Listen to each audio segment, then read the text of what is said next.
In this tutorial, an elaborate answer is given because I give priority to your understanding. Exact answer fit to be answered in the board examination is available with me in PDF form. Contact me using my email address, which you can find in the description section. Now, second question. First subdivision. In Hunan province of China, when the price of rice was lowered through a subsidy, the demand for rice has decreased. However, when subsidy was removed, the demand for rice had increased because rice is the staple food of Hunan. Has law of demand been followed in the above situation? Give a reason for your answer. Answer. The question expects you to examine whether the law of demand is followed in this action. The simple answer is law of demand has not been followed. The reasons are: the law of demand says other things remaining unchanged, with a fall in price, demand expands, and with a rise in price, demand contracts. Look at this popular graph. Price falls, demand expands. Price rises, demand contracts. For the law of demand to be followed, fall and rise in price must cause a movement along the same demand curve. This is the test we are going to apply here. People of Hunan are at point A on the demand curve D2. The prevailing price is P2. They buy Q2 units of rice. The subsidy is paid.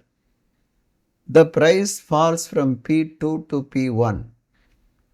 People of Hunan must move down along the demand curve D2 and reach the point B and buy Q3 units of rice. This action does not happen. Instead, they buy Q1 units of rice at P1 price. They are at point C. This point cannot be plotted on the demand curve D2.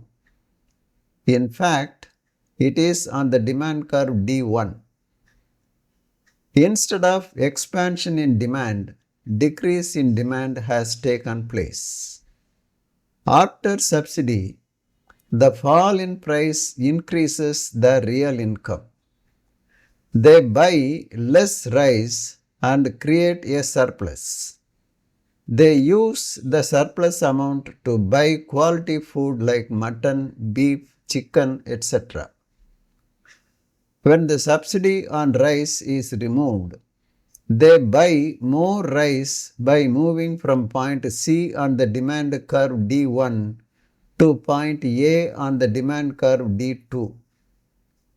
Q2 units of rice is more than Q1 units of rice. The increase in price reduces their real income.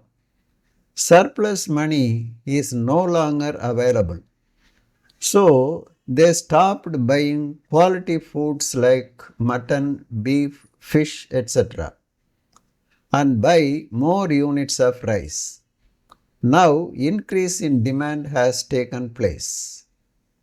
In both the cases, consumers move from one demand curve to another demand curve. Movement along the demand curve is totally absent. Hence, we shall conclude that law of demand has not been followed in the given situation. Question 2, subdivision 2.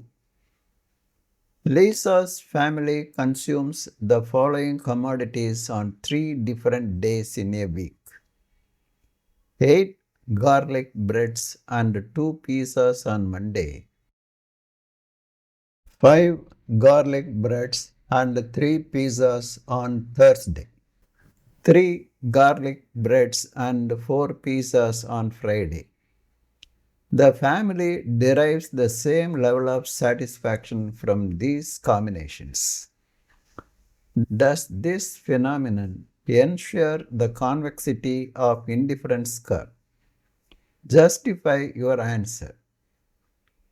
Answer. The combinations are tabulated. The family derives the same level of satisfaction from these combinations. All the 3 combinations must be on the same indifference curve. The combinations are represented in the form of a graph. It is convex towards the origin. But this proof is not enough. We have to establish this shape is defined by diminishing marginal rate of substitution. To begin with, the family is consuming combination A. When it goes for combination B, it foregoes 3 units of garlic breads and acquires 1 unit of pizza. The marginal rate of substitution is 1 unit of pizza is equal to 3 units of garlic breads. When it tries the combination C, it gives up only 2 units of garlic breads to acquire 1 unit of pizza. The marginal rate of substitution is 1 unit of pizza is equal to 2 units of garlic breads. As the family changes the combination of garlic bread and pizza, the marginal rate of substitution keeps on falling. Hence, the indifference curve is convex towards the origin. Question 3, subdivision 1. During the last pandemic, many state governments in India enforced price legislation by capping prices on treatment of COVID-19 at private hospitals and later on the sale of masks and sanitizers. Explain the type of price legislation followed by the state governments. Indicate it in a diagram. Answer. The type of price legislation followed by state governments is one of price ceiling, under which the government fixes a maximum price that a seller can charge from consumers. This legally fixed price is less than the market determined price. Look at this graph. P2 is market determined equilibrium price. P1 is legally fixed by the government. Since P1 price is less than P2 price, sellers want to sell only M1 units, but consumers demand M3 units. The government must go for rationing and opening fair price shops to distribute these items. Otherwise, there is a possibility for the product to be sold in the block market at exorbitantly high price P3. Question 3, subdivision 2. Study the data given below and answer the questions that follow. Output 1, 2, 3, 4, 5, 6. Total variable cost 20, 32, 40, 45, 52, 62. Calculate marginal cost. State the nature of marginal cost curve and draw it. Answer. First, let us arrive at a table to show the marginal cost values. Marginal cost can be calculated from the total variable cost. Marginal cost shall be easily calculated like this.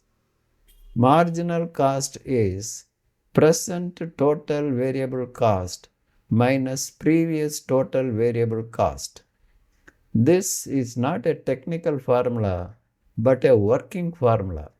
Keep that in your mind. Accordingly, marginal cost of the first unit is present total variable cost is 20. Before producing the first unit, output is 0. When output is 0, total variable cost is also 0. It means previous total variable cost is 0. Then marginal cost of the first unit is 20 minus 0, 20. Marginal cost of the first unit is 20. In case of second unit, the present total variable cost is 32. Previous total variable cost is 20. Hence, the marginal cost of the second unit is 32 minus 20, 12. In the same way, we calculate the marginal cost of the third, fourth, fifth and sixth units. They are 8, 5, 7 and 10. Let us plot these values in a graph. We measure output along the x-axis and marginal cost along the y-axis. For 1 unit of output, marginal cost is 20. Similarly, we fix the cost point for all the 6 outputs: 2, 12, 3, 8, 4, 5, 5, 7, 6, 10. Join all the points. The curve takes U shape. The shape of the marginal cost curve is one of U. Our discussion ends here. If you like this video lesson, give a thumbs up. Also subscribe and share. We shall meet in the next lesson.